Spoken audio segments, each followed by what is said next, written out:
তো তোমরা সব কেমন আছো? আমি আবার আরেকটা ভিডিও নিয়ে আইছি। আজকের ভিডিওতে আমরা পড়বো ক্লাস 11 পলিটিক্যাল সায়েন্সের chapter 1 constitution why and how. আর এটাও একদম সিলেটি বেঙ্গলিতে, ঠিক আছে? তো ইউটিউবে এটা প্রথমবার এরকম ধরনের ভিডিও আস্তে আস্তে, আর যেগুলো সব সিলেটি বেঙ্গলি, আর আমরা বরাকভ্যালির লেগে এটা একটা সবচেয়ে গর্বের কথা, ঠিক আছে? তো যদি তোমরা এগুলো পিডিএফসগুলো, নোটসগুলো বা কোনো ধরনের হেল্প, কিছু সাপোর্ট যদি তোমরা লাগে যদি, তাহলে তোমরা আমার সঙ্গে কন্ট্যাক্ট করতে পারো। আমরা হোয়াটসঅ্যাপ গ্রুপে জয়েন হইতে পারো, ঠিক আছে? আমার নাম্বারটা তোমরা সঙ্গে রাখিলাও। আমার নাম্বারটা হইলো 6002594867, ঠিক আছে? তো চলো একটা মজায় পড়াটা শুরু করে দিই। চ্যাপ্টারটার মধ্যে কী আছে? চ্যাপ্টারের নামে আছে কনস্টিটিউশন হোয়াই অ্যান্ড হাউ, ঠিক আছে? তো কনস্টিটিউশন মানেটা কি, সবার আগে আমরা এটা বুঝতে লাগবো। আমরা দেখো এখন থেকে যত জায়গায় আমরা জিনিসগুলো পড়বো, পারামতে আমরা কনসেপ্ট ক্লিয়ার করতে লাগবো, ঠিক আছে? খালি ফালতু পড়িয়ে গেলে হইতো না। হ্যাঁ, তো তোমরা আমরা সাপোর্ট করো আস্তে আস্তে, অনেক কিছু আস্তে আস্তে নিউ আর। তো কনস্টিটিউশন হোয়াই অ্যান্ড হাউর মধ্যে সবচেয়ে আগে আমরা এটা জানতে লাগবো কনস্টিটিউশন মানেটা কি। তো দেখো আমরা কোন কান্ট্রিতে আছে, আমরা সবার আগে এটা দেখতে লাগবো। আমরা আছি ইন্ডিয়া কান্ট্রিতে, ঠিক আছে? এবং ইন্ডিয়া ইসে এখন একটা ডেমোক্রেটিক কান্ট্রি। ভারতবর্ষ একটা গণতান্ত্রিক দেশ, যেখানে ভোট দেওয়া হয়, এগুলো সব কিছু ভোট দেওয়া হয়, তারপর কেউ জিতে, কোনো পার্টি জিতবে, অ্যান্ড দেন ওই পার্টি আমরা একটা রুল বুকের মতন আমরা চালাইবো, ঠিক আছে? একটা রুলের মতন চালায়। তো কনস্টিটিউশন হলো একটা রুল বুক, এর দ্বারাই আমরা এগুলো সব কিছু হন, ঠিক আছে? আমরা আজকে থেকে একটু পাস্টে যাই, একটু পিছনে যাই আমরা, ঠিক আছে? একটু বেশি পিছনে যদি যাই, সবাই জানে যে আগেকার সময় রাজারা এগুলো সব জিনিসগুলো চলতো, মোনার্কিস চলতো। তো আগেকার সময় যে রাজারা প্রজারা শাসন করতো, ঠিক আছে? এইরকম সিস্টেম আছে। যখন আমরা পূর্বপুরুষের দিকে যখন যাইমু, তখন আমরা এখানে মধ্যে একটা জিনিস বুঝতে পারি, আমরা মা বাবাই হয় যে আগের দিনের সময় রাজারা একটা জিনিসগুলো আসিল, মানে রাজারা যা হইতো আমরা সবাই এই কথাটা শুনতাম, ঠিক আছে? তো আস্তে আস্তে এরকম করতে করতে এটা নষ্ট হয়ে গেল। হ্যাঁ, এরপরে আইলো কি আমরা ব্রিটিশ আইসে, যেগুলো আশা করি তোমরা এটা জানো যে ব্রিটিশরা আমরা একটা গোলাম বানিয়ে রাখছে। তো ব্রিটিশ যখন আইসে তখন ইন্ডিয়া কি পুরো ওয়ার্ল্ডটারে কইতে গেলে একটা ডিক্টেটরশিপের মতো বানাই লিয়েছিল আমরা, ঠিক আছে? তো ইন্ডিয়াটা ব্রিটিশরা আমরা ডিক্টেটরশিপের মতো বানাই লিয়েছি, মানে ব্রিটিশরা যেটা হইতো আমরা এটা শুনতাম, সোজা সাপটায় কথা। ব্রিটিশরা যদি হইতো ওই ফরো তে ফরবা, ব্রিটিশরা যদি হয় এখন খাও তে খাইবে, ওরকম সিস্টেম আমরা আস্তে আস্তে ওই যেতে শুরু করছিল। কিন্তু আমরা ইন্ডিয়ান মানুষ তো আস্তে আস্তে চালাক হয়েছে, অনেক ফ্রিডম ফাইটার আছে, লাইক নেতাজি সুভাষচন্দ্র বসু, অনেক আছে। এগুলো নাম কইলে আর শেষ হইতো না, অনেক আছে। ভগৎ সিংও আমরা আছে, খুবই কম বয়সে দেশের জন্য শহীদ হয়েছেন। তো এরকম অনেক কিছু আছে, অ্যান্ড এগুলো আস্তে আস্তে আমরা আরও জানবো। তো এগুলো যখন হয়েছে, এরপরে আমরা কী হয়েছে, ইন্ডিয়া ইন্ডিপেন্ডেন্ট হয়েছে 1947, 1947 সালে দেশ যখন আজাদ হয়ে গেছে, মানে ব্রিটিশরা পতন করে যখন মায়ের পিঠে সব দাঙ্গা সব কিছু শেষ করে লিগেলি যখন সব কিছু শেষ হয়েছে, যে ব্রিটিশরা আমরা দেশ থেকে বাগিয়ে গেছে, মানে গেছে গিয়ে, ঠিক আছে? তো তারপরে আমরা আইসি ইন্ডিয়া, অ্যান্ড দেন ইন্ডিয়া ইসে ডেমোক্রেটিক কান্ট্রি, একটা গণতন্ত্র হয়েছে। তো আস্তে আস্তে এরকম সব কিছু হয়েছে। দেন আমরা ইন্ডিয়াতেও সেম প্রাইম মিনিস্টার হয়েছে, প্রেসিডেন্ট আছে।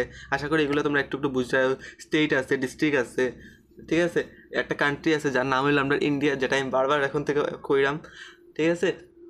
তো চ্যাপ্টারে এটাই আছে কনস্টিটিউশন কেন এবং কীভাবে, ওয়াই অ্যান্ড হাউ। এটা কনস্টিটিউশনটা কেনে এবং কীভাবে, তো এটা আস্তে আস্তে আমরা জানবো যখন আমরা এই চ্যাপ্টারটা আস্তে আস্তে পড়বো, ঠিক আছে? ভালো মতো বুঝিও, কোনো ধরনের ডাউট হইলে আমরা কমেন্টে জানাও, আমি তোমরা চেষ্টা করবো রিপ্লাই দেওয়ার লাগে, বা আমি আমার ডিরেক্টলি আমার পার্সোনাল নাম্বার পর্যন্ত তোমরা দিয়ে রাখছি, এই নাম্বারে তোমরা কল করতে পারো। আচ্ছা, এখানে পিডিএফের মধ্যে তোমরা জিনিস দেখতে পারো যে দেব টিউটোরিয়াল কোচিং সেন্টার, এই জিনিসটা কি? তো যদি তোমরা বরাকভ্যালি এরিয়ার মধ্যে শিলচর, করিমগঞ্জ বলতে এখন শ্রীভূমি হয়ে গেছে, অ্যান্ড দেন হাইলাকান্দি। তো তোমরা যদি কেউ টিউশনস করতে চাও আমার কাছ থেকে, কোনো টিউশনস অনলাইনে, আমরা এখানে অনলাইনেও করা হয়, অ্যান্ড দেন অফলাইনেও প্রোভাইড করা হয়। তো অফলাইনে শুধুমাত্র এখন শিলচরে করা হয়, যা শিলচর আতাল বস্তির এখানে, দুর্গাপুরের এখানে করানি হয়। অ্যান্ড দেন যদি তোমরা ইন্টারেস্টেড থাকো, দেন তোমরা আমার নাম্বারে ইনফর্ম করতে পারো, ঠিক আছে? আর এছাড়া যদি তোমরা চাও যে অনলাইনে তোমরা পড়তে হয়, ইউটিউবে তো ভিডিও আইতে থাকবো, ঠিক আছে? ফ্রি এডুকেশন তোমরা এটা পাইতে পারবে। এছাড়া যদি তোমরা মনে হয় যে তোমরা ভালোভাবে পড়তে হয়, একটা গাইডেন্স তোমরা লাগে, তো দেন তোমরা আমার সঙ্গে ইনফর্ম করতে পারো, ঠিক আছে? আমি কোনো ধরনের ফিস বেশি নিমুখে বা আলাদা কিছু, এমন কিছু না। ফিস খুবই কম আছে। যদি তোমরা অনলাইনে যদি পড়তে চাও, দেন তোমরা অনলি 199 রুপিস দিয়ে তোমরা পড়তে পারবে, ঠিক আছে?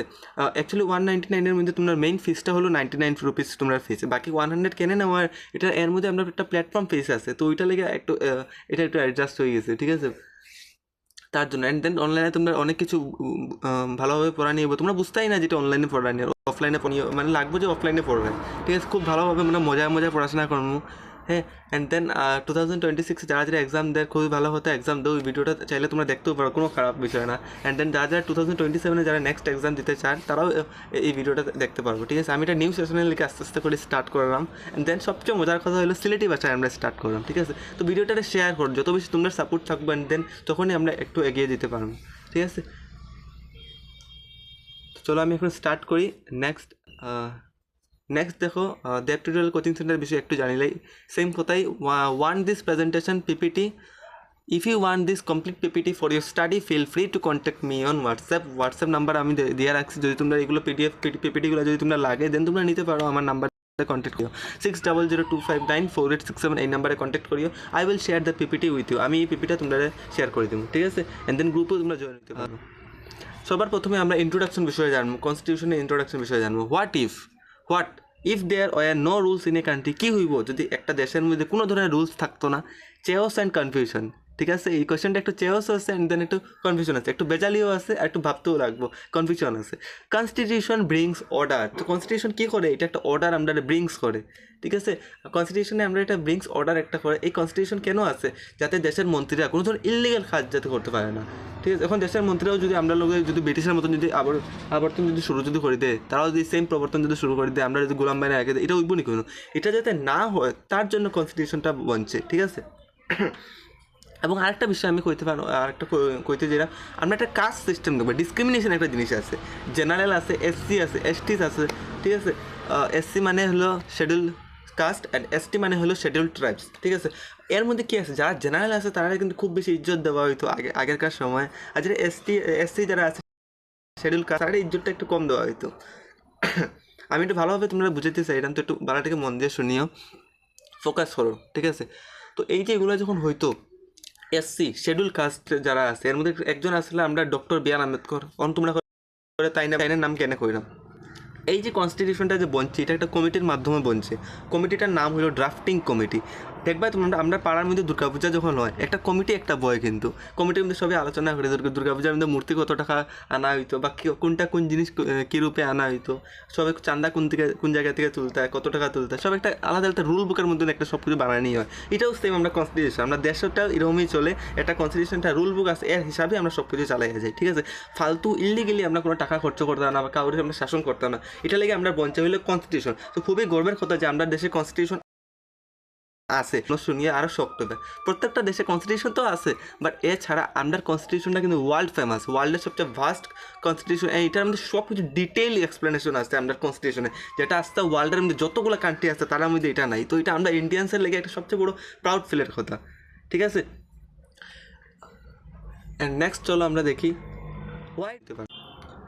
তো নেক্সট আমরা পড়বো why do we need a constitution, মানে আমরা কনস্টিটিউশনের কী দরকার, ঠিক আছে। কনস্টিটিউশন আমরা লেগে কী দরকার বা কী দরকার নাই, এখন এইগুলো আমরা জানতে লাগবো। আমি আগেই কইছি সবচেয়ে প্রথমে আমরা জানবো কনস্টিটিউশন কী, তারপরে বলবো কনস্টিটিউশন কেন দরকার, তারপরে কনস্টিটিউশন কীভাবে আমাদের জন্য কাজে লাগবে, ঠিক আছে। তো এখন আইসে কনস্টিটিউশন কী আমি পড়াই লিছি, এখন আমরা জানবো কনস্টিটিউশন আমরা কেন দরকার। সবচেয়ে প্রথমে আছে প্রোভাইড রুলস অ্যান্ড লজ, মানে কনস্টিটিউশনে আমরা কী করে প্রোভাইড একটা নিয়ম বানায়, একটা নিয়ম দেয়, একটা আইন দেয়, ঠিক আছে। এটা লেগে কনস্টিটিউশন আমাদের জন্য দরকার। তারপরে হলো কন্ট্রোলস গভর্নমেন্ট পাওয়ার, সরকারের যেগুলো পাওয়ার আছে এগুলো কন্ট্রোল করিয়ে রাখে, না হলে তো সরকারে দেখবে আমরা উপরে তারা হুকুম চালাই দেবো, ঠিক আছে। আজকে বর্তমান সময়ে যেগুলো মিনিস্টার্সরা যারা আছে তারা দেখবে আমরা তারা কথা কিন্তু সব কথা শুনি না, ঠিক আছে। তারা যদি আমরা তোমরা পড়তে পারতে না, আমরা পড়া বন্ধ করি না, আমরাও কিছু কিছু রাইটস আছে, আর এই রাইটসগুলো আমরা দেয় কনস্টিটিউশনে, ঠিক আছে। আর তারাও এরকম কথাটা কেউ কইতে পারতো না, কারণ এই সব কিছুর একটাই সব কিছু আছে, নাম হলো শুধুমাত্র কনস্টিটিউশন। মানে কনস্টিটিউশনের লেগেই আমরা এখন সমাজে একটা উচ্চতম মানের একটা প্রাউড ফিল করি, নিজে একটা গর্বের মতন করি। আমরা জীবনে আমরা যে গোল সেট আছে বা কেরিয়ার সেট আছে আমরা এগুলো করতে পারলাম। যেরকম তোমরা এখন ক্লাস 11 এই পলিটিক্যাল সায়েন্সের চ্যাপ্টার 1 ভিডিওটা যে দেখায়, তোমরা এগুলো কেন দেখায়? তোমরা তো এটা রাইটস আছে, তোমার মা বাবার কাছেও তোমরা মা বাবাও চাইতো না যে, বা তারাও এটা কইতে পারতো না ওই তোর পড়া বন্ধ করে দিই, ঠিক আছে। এরকম সম্ভব না, কারণ আপনার সঙ্গে আপনার কনস্টিটিউশন আছে, ঠিক আছে। তারপরে হলো রিজলভড কনফ্লিক্টস, যেগুলো কনফ্লিক্ট মানে কি কোনো একটা বেজাল ঝগড়া যখন কিছু হয় তখন এগুলাটা শান্ত করা, এগুলাটার একটা সলভ করিয়া দেয়, রিজলভস করিয়া দেয়, ঠিক আছে। তারপর হলো প্রোটেক্টস রাইটস, ওই যে আমরা কইলাম যে আমরা রাইটস যদি তোমরা যদি কেউ না তুই, ঠিক আছে। তো তোমরা যদি কেউ যদি হয় না তুই পড়তে পারতে না, তোরা আমরা পড়তে দিতাম না, তখন তোমরা হইতে পারো যে হ্যাঁ আমরা পড়বো, কেন পড়তাম না, আমরা কাছে রাইটস আছে, রাইট টু এডুকেশন বলি একটা রাইটস আছে, ঠিক আছে। তো তোমরা পড়াশোনাটা কেউ আটকাইতে পারতো না। তারপরে আমরা জানবো what does a constitution do, constitution কী করে, ঠিক আছে। আগে জানছি কনস্টিটিউশন কী, তারপর জানছি কনস্টিটিউশন কেন দরকার, এখন জানবো কনস্টিটিউশনের কী কী করে বা কী, এগুলো আস্তে আস্তে এই যে রিফ্লেক্টস আনে, কনফ্লিক্টসগুলো যে আনে, এগুলো সবটা রেজাল্টের কেমন সামলাইবো, কীভাবে এটা ডিস্ট্রিবিউট পাওয়ার করবো। তো সবার প্রথমে আছে ডিস্ট্রিবিউট পাওয়ার। আমরা আগে এটা জানিলাই, মানে আমরা যে পাওয়ারটা যে আছে, যে শক্তিটা আছে, এটার আলাদা আলাদা আলাদা আলাদা পার্টে কিন্তু এটা ডিস্ট্রিবিউট করিয়ে রাখে, ঠিক আছে। তারপর হলো ডিফাইন্স গভর্নমেন্ট স্ট্রাকচার। গভর্নমেন্টের যতগুলো স্ট্রাকচার যেগুলো আছে, এই স্ট্রাকচারটার একটা আলাদা আলাদা ডিফাইন্স, মানে একটা আলাদা আলাদা ডেফিনেশন ভাগে রাখে। লাইক দেখবা ওই যে আমরা এখন দেখবো MLA আছে, মেম্বার্স অফ লেজিসলেটিভ অ্যাসেম্বলি, এগুলো থাকে, আমরা লোকসভায় আন্ডারে থাকে। তারপর হলো MP, মেম্বার্স অফ পার্লিয়ামেন্ট, এগুলো আমরা রাজ্যসভার আন্ডারে থাকে। এগুলো আমি আস্তে আস্তে আরও চ্যাপ্টার আছে, তোমরা পলিটিক্যাল সায়েন্স আমি এগুলো আরও বুঝিয়ে দিব মনে। তোমরা যদি এগুলো চ্যাপ্টার যদি লাগে আরও, তো তোমরা কমেন্টে জানো, আমি নিশ্চয়ই তোমরা লিখে আলাদাভাবে ভিডিও পার্টসগুলো বানাইবো, ঠিক আছে।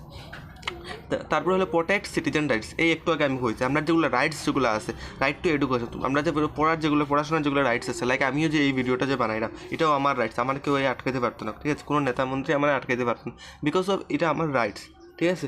তারপরে আমরা জানবো মেকিং অফ ইন্ডিয়ান কনস্টিটিউশন। কনস্টিটিউশনটা কীভাবে বনছে, কে বানাইছে, কি এটার মধ্যে সব কিছু কনফ্লিক্টসগুলো আছে। সবার প্রথমে দেখো কনস্টিটিউয়েন্ট অ্যাসেম্বলি, যেটা আমরা ইমপ্লিমেন্ট হয়েছিল 1946-এ। কনস্টিটিউয়েন্ট অ্যাসেম্বলি মানেটা কি? এই যে কনস্টিটিউশনটা বনছে, যেটা একটা কমিটির দ্বারা বনছে, একটা অ্যাসেম্বলির দ্বারা বনছে, ঠিক আছে। আর এই অ্যাসেম্বলির মধ্যে চেয়ারম্যান আসলে হলো ডক্টর B.R. আম্বেদকর, ঠিক আছে।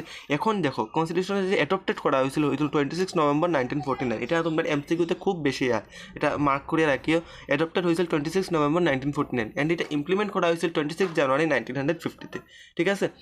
বুঝা গেলে তারপরে আমরা জানবো কি ফিচার্স, কনস্টিটিউশনের কতগুলো কি ফিচার্সগুলো আমরা জানবো। সবার প্রথমে আছে রিটেন কনস্টিটিউশন। তো দেখো আমরা কনস্টিটিউশনটা কিন্তু লিখিত সংবিধান আছে, ঠিক আছে, আমরা কনস্টিটিউশন সব কিছু লেখাই আছে, তার জন্য তো একটা রুল বুক বনছে, ঠিক আছে। তারপর হলো ফেডারেল সিস্টেম। কনস্টিটিউশনের একটা ফেডারেল সিস্টেম আছে, মানে আলাদা আলাদা পার্টসে ভাগ করা আছে, লাইক সেন্ট্রাল, স্টেট, ঠিক আছে, এগুলো আলাদা আলাদা ভাগ করা আছে। তারপর হলো সেকুলারিজম, আলাদা আলাদা জাতি, ধর্ম, বর্ণ নির্বিশেষে এইগুলো সেকুলারিজম, মানে সব ধরনের জাতি, সব ধরনের রিলিজিয়াস যেগুলো পার্সপেক্টিভ যেগুলো আছে, এগুলো সব এক করিয়ে রাখে, সব একটা মিলিতভাবে একটা ইউনিটি হিসাবে থাকে, ঠিক আছে। তারপরে সেম কথা হচ্ছে ফান্ডামেন্টাল রাইটস, যেগুলো আমি বারবার তোমরা এতক্ষণ ধরে বুঝিয়ে দিলাম। ফান্ডামেন্টাল রাইটস, আমরা কতগুলো ফান্ডামেন্টাল রাইটস আছে, ঠিক আছে। এখন আমরা বর্তমানে 6 ফান্ডামেন্টাল রাইটস আছে। তো আমি নেক্সট চ্যাপ্টারে এটা এই সম্বন্ধে তোমরা এগুলো ডিটেল এক্সপ্লেনেশন আছে, তো আমি এটা আরও ভালো করে বুঝিয়ে দেবো, ঠিক আছে। তারপরে দেখো আমরা কনক্লুশন, মানে এই চ্যাপ্টারটা আস্তে আস্তে শেষ হয়ে যাচ্ছে। শেষে কী হয়েছে? Constitution ensure justice, equality and order in a country. মানে কনস্টিটিউশন কী এনশিওর করে? জাস্টিস, আমরা একটা ন্যায় প্রদান করে। তারপর হলো ইকুয়ালিটি, একটা আমরা সমতায় রাখে, ঠিক আছে, সবার সমান নজরে দেখা। তারপর and order in a country, ঠিক আছে, কান্ট্রির একটা আদেশ পালন করে। তো থ্যাংক ইউ। তোমরা যদি ভিডিওটা যদি ভালো লাগে তাহলে ভিডিওটাকে একটা লাইক করে দিও, অ্যান্ড তোমার বন্ধু বান্ধবের কাছে ভিডিওটা শেয়ার করো।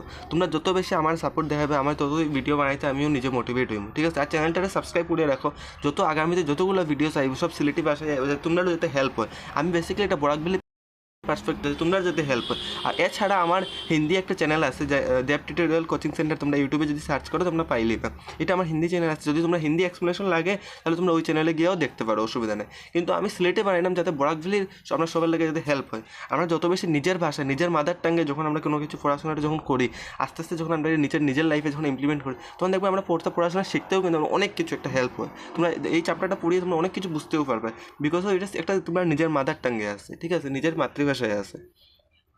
আশা করি তোমরা এই ভিডিওটা ভালো লাগছে। আর আমি আবার ওখানে হোয়াটসঅ্যাপ গ্রুপে জয়েন হতে চাই, জয়েন হয়েছিও, এখন থেকে হয়েছেও, পরে থেকে জয়েন হলে অনেক লেট হয়ে যাবো, কারণ আমি এগুলো চ্যাপ্টার্সের আস্তে আস্তে PDF নোটসগুলো, MCQগুলো যত কিছু আছে আমি সব চ্যাপ্টার আমার গ্রুপে কিন্তু আমি জয়েন করিয়ে রাখি, ঠিক আছে। তো আমার নাম্বারটা আমি আবারও লইলাম। আমার নাম্বারটা হলো 6002594867। এই নাম্বারে তোমরা আমার হোয়াটসঅ্যাপ করে দিও, আমি তোমার গ্রুপে জয়েন করে দিব, ঠিক আছে।